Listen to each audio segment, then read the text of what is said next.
Et je vous salue tous dans les noms puissants de Jésus-Christ.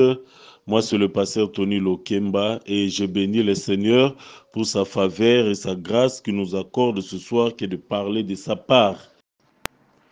Alors, le thème de ce soir, c'est le temps et les circonstances ne peuvent jamais annuler les promesses de Dieu. Alors, nous allons commencer la prédication de ce soir par cette première question. C'est-à-dire connaître la personne qui fait la promesse. Parce que les promesses, c'est les promesses de Dieu. Alors, qui fait la promesse? C'est Dieu qui fait la promesse.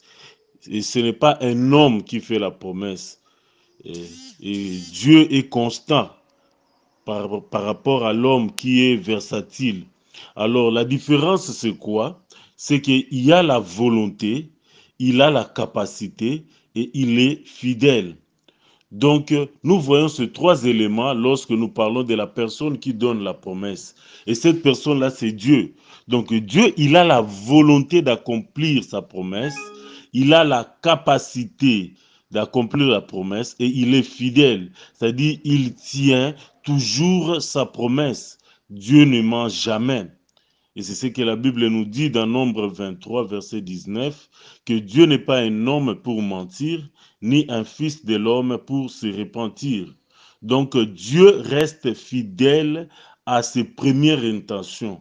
C'est-à-dire Dieu ne change pas. Dieu est immuable, il ne change pas. Il ne change jamais sa nature ni ses caractères. Il est entièrement digne de confiance. Vous comprenez? Donc Dieu ne peut pas changer ses intentions, c'est-à-dire ses premières intentions restent les mêmes. Les premières intentions que Dieu a dans ta vie restent les mêmes. La première intention de Dieu, c'est quoi? Il n'est pas un homme pour mentir, il n'est pas un fils de l'homme pour se repentir. C'est-à-dire Dieu est fidèle dans ses premières intentions. Donc, il n'est pas comme un homme, à cause des choses qui se sont passées, il change d'avis. Parce qu'un homme peut te donner une promesse, mais avec le temps, lorsque tu fais des choses mal devant lui, il change d'avis directement. Oh, à cause de ce que tu m'as fait, je ne veux plus faire ce que je t'avais promis. Mais Dieu n'est pas comme ça. Dieu n'est pas un homme. Dieu, il garde ses premières intentions. C'est-à-dire, ce qu'il a promis, il accomplit toujours parce que Dieu est fidèle. Ça, c'est la première des choses que nous devons comprendre des promesses de Dieu. Dieu a la capacité, c'est-à-dire qu'il a cette force, cette puissance, il a la manière d'accomplir la promesse. Dieu, il a aussi la volonté, c'est-à-dire il a la bonne volonté. Parce que quelqu'un peut te promettre, mais il manque la bonne volonté. Quelqu'un peut te promettre, il manque la capacité. Mais Dieu a tous les deux à la fois. Et au troisième degré, Dieu est fidèle. C'est-à-dire il ne change pas d'avis. Ce qu'il promet, il tient toujours parole. C'est-à-dire il ne change pas d'avis. C'est-à-dire qu'il est fidèle. Et Dieu est fidèle. Alléluia. Il est fidèle à sa parole. Il est fidèle à ses promesses. Alléluia. Et les promesses de Dieu finissent par s'accomplir parce que Dieu est fidèle. Et toutes les promesses de Dieu en Jésus-Christ sont oui et amen. C'est-à-dire ça finit toujours par s'accomplir parce que Dieu est fidèle. Ça, c'est la première des choses que nous devons comprendre par rapport aux promesses de Dieu. Maintenant, la deuxième des choses de savoir, c'est comment est-ce que nous recevons les promesses de Dieu. La première réponse, c'est la Bible. La voie par excellence et le moyen par excellence que nous recevons les promesses de Dieu, c'est par sa parole qui est la Bible. Mais chose étonnante est que beaucoup de chrétiens ne fassent de cette Bible-là leur camarade de chemin. Parce que la Bible, c'est notre boussole sur cette terre. Parce que sur la terre, nous sommes des pèlerins sur la terre. Et la Bible, c'est cette boussole qui nous permet à mieux marcher sur cette terre. Alléluia. Et là où, bien aimé, c'est dans la Bible que nous trouvons toutes les promesses majeures de Dieu dans notre vie. Chose étonnante, la plupart des chrétiens négligent la Bible. Or, Dieu a dit à Josué, dans Josué 1, verset 8, que ces livres de la loi ne s'éloignent point de ta bouche. Alléluia. Dans 1 Josué 1 verset 8, c'est très important. Alléluia. Nous devons réciter activement la parole de Dieu. Nous devons redire ce que la parole de Dieu dit. Alléluia. Nous devons mémoriser, nous devons méditer, nous devons prononcer régulièrement, bien aimé, les Écritures. Et lorsque nous appliquons intentionnellement la parole de Dieu dans notre vie, cela produit grand succès. Alléluia. Il faut avoir cette habitude de redire la parole dans ta vie, de réciter activement la parole dans ta vie. C'est à ce moment-là que tu verras beaucoup de succès. C'est ça même la source par excellence de promesses de Dieu dans nos vies. Et dans la Bible, il y a plus de 8000 promesses de Dieu. Alléluia. Et toi, enfant de Dieu, tu dois t'accaparer de cela. C'est comme une chambre remplie de trésors. C'est ça ton trésor sur la terre. Tu dois t'en accaparer, alléluia, et marcher avec comme nous marchons. Ça, c'est le premier moyen que Dieu nous donne les promesses. Le deuxième moyen, ce sont les visions et les songes. Alléluia. Nous voyons Joseph, sa vie a changé lorsqu'il a reçu ces rêves de Dieu. Dieu lui a montré dans un rêve comment sera sa vie. Donc Dieu lui a donné la promesse à partir des rêves qu'il a eus. Alléluia. Et nous verrons bien dans Job 33, verset 14, la Bible dit que Dieu parle tantôt d'une manière, tantôt d'une autre, mais on n'en prend point garde. Et ça, c'est un avertissement. On n'en prend point garde. Pourquoi? Parce que des fois, on est trop préoccupé. On a beaucoup de doutes. Il y a beaucoup de soucis du siècle présent. Il y a beaucoup de péchés dans nos vies. Il y a trop de distractions. On n'est pas éveillé dans la vie spirituelle. Alléluia. Et en ce moment-là, nous ne pouvons pas capter ces visions, ces rêves que Dieu nous donne. Des fois, nous serons embrouillés et ces rêves-là vont passer seulement comme ça dans nos vies. Or, Dieu veut nous arracher du danger. Dieu veut nous avertir dans notre vie. Dieu nous donne des promesses par rapport à notre lendemain à travers des visions, à travers des rêves. Alléluia. Bien-aimés, il ne faut pas négliger les rêves que Dieu nous donne. Ce sont ces promesses dans nos vies qui vont changer les choses dans nos vies. Mais la plupart des temps, des gens n'en prennent point garde. Alléluia. Dieu parle, bien-aimé. Il a parlé à Joseph et sa vie a changé automatiquement. Dans la prison, Dieu a donné aux gens des rêves et Joseph a interprété ces rêves. Cela a changé leur vie. Dieu a donné à Pharaon une vision. Joseph a interprété la vision et cela a changé la destinée de l'Égypte. Vous comprenez? Il faut prendre bien garde, bien-aimé. Dieu nous donne ses promesses à travers des visions, à travers des songes. Dieu te parle personnellement à travers des visions et à travers des songes. Alléluia. C'est un moyen efficace où Dieu nous donne ses promesses. Maintenant, le troisième moyen par lequel Dieu nous donne ses promesses, ce sont des sources extérieures. Ce que moi j'appelle les sources extérieures. Par exemple, la parole de connaissance ou la prophétie ou la voix audible ou peut-être des images, des objets ou quoi que ce soit d'autres choses qui sont extérieures à l'homme. Et ce qui est regrettable, c'est quoi? La plupart des gens, bien aimés, se donnent à plus de 400%, même à 500% à cette source-là externe, qui n'est pas de foi fiable. Pourquoi? Parce qu'en ce moment où nous nous trouvons, il y a beaucoup de faux prophètes, il y a aussi beaucoup de faux prophéties. Voilà pourquoi l'apôtre Paul avait dit dans la parole de Dieu, examinez les prophéties. Alléluia.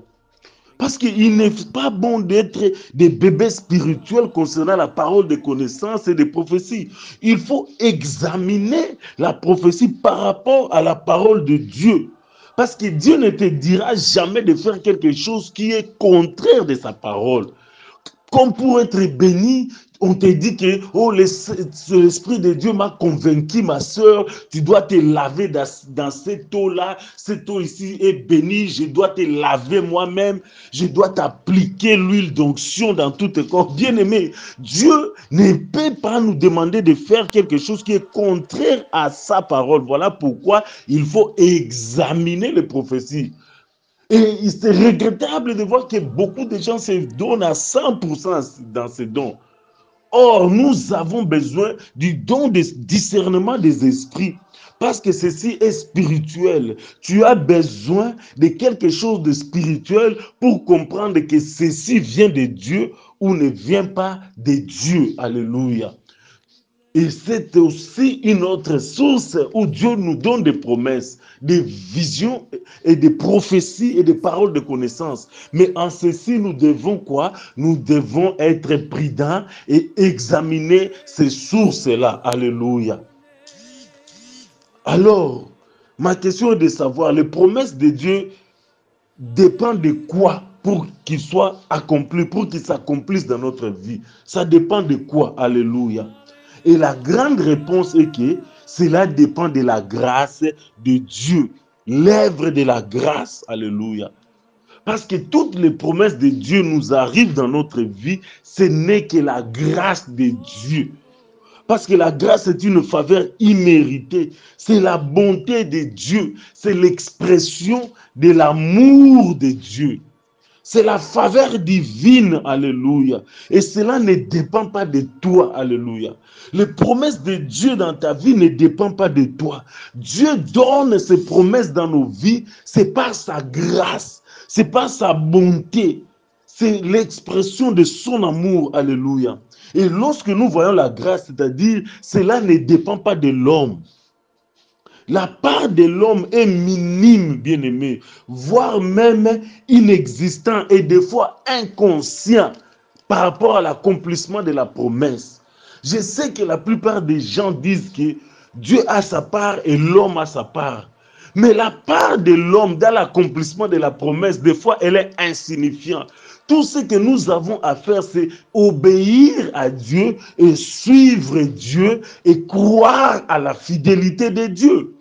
Parce que prenez par exemple, qu'est-ce qu'Israël pouvait faire pour traverser la mer Rouge? Il n'avait qu'à croire à la fidélité de Dieu. Qu'est-ce qu'Abraham pouvait faire pour que Sarah puisse avoir des enfants? Il ne devait que croire à la puissance de Dieu. Vous comprenez? Donc, deux fois dans nos vies, bien-aimé, la part de l'homme est minime et peut-être inexistante. Qu'est-ce que Joseph pouvait faire pour que la promesse de Dieu puisse s'accomplir dans sa vie? Alléluia. C'est seulement croire à la fidélité de celui qui a fait la promesse. Alléluia. Parce que celui qui a fait la promesse, bien-aimé, n'a fait que manifester sa bonté. C'est ça l'expression de son amour envers nous. C'est ce que Jésus a dit. Dieu est bon et il aime faire des bons cadeaux à ses enfants. Et nous devons croire et croire et suivre la fidélité de Dieu parce que Dieu est bon. Alléluia. Et bien-aimés dans le Seigneur, lorsque nous connaissons et nous comprenons très bien ce Dieu, alors nous comprendrons que le temps et les circonstances ne peuvent jamais affecter ni annuler les promesses de Dieu. Parce que Dieu est le maître des temps et des circonstances. Il est celui qui change les temps et les circonstances. Ce qu'il a dit, il le fera. Ce qu'il a promis, il accomplira. Parce qu'il n'est pas un homme pour mentir. Toutes les promesses de Dieu dans ta vie vont s'accomplir au nom de Jésus-Christ. Parce que en Jésus-Christ, toutes les promesses de Dieu sont oui et amen. Comme tu es en Jésus, j'aimerais seulement t'annoncer que toutes les promesses de Dieu sont oui et amen. Cela va s'accomplir. Tu peux dire, j'ai beaucoup attendu, alléluia. Joseph a attendu 17 ans pour que la promesse de Dieu puisse s'accomplir. Tu vas dire, oh, peut-être j'ai dépassé 17 ans. Oui, Abraham a attendu plus de 25 ans. Tu diras, oh, j'ai déjà dépassé 25 ans. Israël a attendu 40 ans pour entrer dans le pays où coule le lait et le miel. Alléluia. Il a dit à Jérémie que cette promesse, j'ai fixé 70 semaines pour résoudre les problèmes de ton pays. Vous comprenez? Donc Dieu bien-aimé, il a toujours fixé un temps pour accomplir sa promesse. Il est tellement puissant pour accomplir sa promesse. Il est tellement amour pour accomplir sa promesse. Alléluia. Il a déjà fixé un temps parce qu'il est le maître des temps et des circonstances. Qu'est-ce que Dieu fait? Il va d'abord organiser les choses. Il va mettre les choses dans le futur. Maintenant, il rentre dans le passé pour nous donner la promesse. Alléluia. C'est-à-dire, lorsque Dieu donne la promesse, il a déjà tout organisé pour que la promesse puisse s'accomplir. Tout ce que l'homme a à faire, c'est de croire à la fidélité de Dieu, c'est de suivre les chemins de Dieu, c'est de marcher avec Dieu et cela va s'accomplir. Alléluia. Toutes les promesses de Dieu dans ta vie s'accompliront. Les promesses de guérison, les promesses de prospérité, les promesses d'élévation, les promesses de succès, les promesses de longévité, celles-là vont s'accomplir dans ta vie. Pourquoi? Parce que Dieu n'est pas un homme pour mentir, ni un fils de l'homme pour se repentir. Ce que tu as à faire, c'est de croire à la fidélité de Dieu. La Bible dit, tu as besoin de la patience, tu as besoin de la persévérance, afin qu'après avoir accompli la parole de Dieu, tu puisses recevoir ce que Dieu t'a promis. Et cela ne tardera pas. La promesse de Dieu bien-aimé est peut-être déjà à ta porte. Peut-être comme tu me suis, tu es Siméon, tu ne mourras pas avant que tu ne vois la promesse. Au moment que tu es en train de me suivre, la promesse est peut-être déjà à ta porte. Et elle est là pour s'accomplir. Alléluia. La Bible dit, Abraham espérant contre toute espérance, il a cru à la fidélité de celui qui donne la promesse. Est-ce que tu peux croire à la fidélité de celui qui t'a donné la promesse? Il est Jéhovah Jireh, c'est-à-dire le Dieu qui pourvoit. Il est Jéhovah Rapha, c'est-à-dire le Dieu qui guérit. Il est Jéhovah Nissi, c'est-à-dire le Dieu qui donne la victoire. Il est Jéhovah Roi, il est l'Éternel, ton berger qui te garde. Il est Jéhovah Shalom, le Dieu qui te donne la paix. Il est Jéhovah Tzidkenu, le Dieu qui te justifie devant tes ennemis et les gens qui t'accusent. Il est Jéhovah Shammah, le Dieu qui est avec toi, le Dieu qui ne t'abandonnera jamais. Il est le maître des temps et des circonstances. Voilà pourquoi je t'annonce que toutes les promesses de Dieu dans ta vie vont s'accomplir. Le temps ne peut jamais changer les promesses. Le circonstance ne peut jamais changer les promesses. Pandémie ou pas pandémie, les promesses de Dieu restent oui et amen. Corona ou non corona, la puissance de Dieu reste la même. Dieu peut t'élever dans les temps difficiles. Dieu peut te bénir dans les temps de sommeil. Dieu peut élever ta vie. Alléluia. La maladie ne peut pas arrêter la promesse de la guérison dans ta vie. Dieu est fidèle à ses promesses et il accomplit toujours ses promesses parce qu'il est fidèle. Alléluia. Ce soir, j'aimerais te rassurer que les promesses de Dieu dans ta vie sont oui et amen au nom de Jésus-Christ. Alléluia. Je m'arrête là ce soir. J'aimerais seulement te garantir que les promesses de Dieu dans ta vie sont oui et amen. Alléluia. Les promesses de Dieu sont oui et amen. Là où tu te situes, là où tu te trouves à ce moment, que la gloire de Dieu te trouve. à travers ma parole, que la puissance de Dieu te touche, afin que toutes les promesses de Dieu commencent à entrer dans leur accomplissement. Jésus est celui qui amène et qui confirme les promesses de Dieu dans nos vies. Et les promesses de Dieu grandioses dans la vie de Jésus étaient dans 3 jours, il va ressusciter. Et après 3 jours, la Bible dit la terre n'a pas pu le résister. Rien ne peut résister à la promesse de Dieu de s'accomplir dans ta vie. Alléluia. Dieu avait donné la promesse que le Messie devait naître à Bethléem. Mais lorsque Marie était enceinte avant d'accoucher, ils étaient encore à Nazareth. Mais la promesse avait dit, le Messie naîtra à Bethléem. Et Dieu a touché le cœur du roi et il a ordonné le recensement. Bien aimé, tout ce qui se passe sur la terre, ce n'est que la volonté de Dieu qui peut dire qu'une chose arrive, ça que l'Éternel l'a ordonné. L'Éternel peut toucher un oiseau à l'Orient pour amener la bénédiction en Occident. Les choses se passent dans ta vie parce que Dieu est le maître des temps et des circonstances. J'ordonne que les choses concourent à tes bien parce que Dieu a déjà un plan et il a déjà la solution de toutes choses. Au moment que tu m'écoutes, j'arrête la prédication ici pour te confirmer que les promesses de Dieu sont à la porte et prêtes à s'accomplir. Toi qui m'écoutes, les promesses de guérison sont là. Alléluia. Les promesses d'Isaac sont là. Oh, Rabba Shimbra Yaba Sheke Robo Saparaba. Est-ce que nous pouvons prier ce soir? Je suis en train de prier pour quelqu'un afin que les promesses de Dieu commencent à entrer en vigueur. Comme Dieu a dit à Ézéchiel, prophétise qu'il y ait les os sur ses ossements, qu'il y ait de la chair et que souffle, que l'esprit entre. Alléluia. Je prophétise la chair et la vie entrent dans ta vie. Oh, Rabashim Royaba. Sur ton ventre là qui ne tienne pas des enfants maintenant, qui écoute la parole de l'homme de Dieu et qu'il y ait la vie dans ta vie. Alléluia. Dans ta maladie maintenant, que la vie entre, la guérison commence à se manifester. Robo Shimbrayaba, Robo Yamasake, Robo Sembroyaba, et que la puissance de Dieu te touche, et que les choses commencent à bouger. Alléluia. Que la terre commence à bouger. Alléluia.